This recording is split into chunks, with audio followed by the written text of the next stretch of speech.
Okay, bhai. So in this video, I will be telling you guys how you can fix the Rockstar game stuck on connecting screen error, as you guys will be seen on the screen. So I opened Rockstar game, it's stuck. I have seen a lot of videos. They say go to Firewall Defender, do this, do that.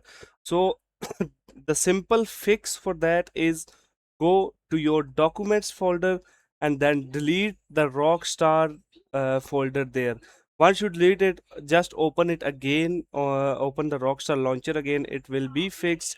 If you have a game save file on your PC, like there is an option on Epic Games or Steam, etc., to save game file on like cloud services.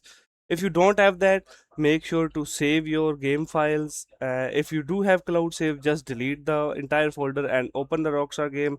It will be fixed.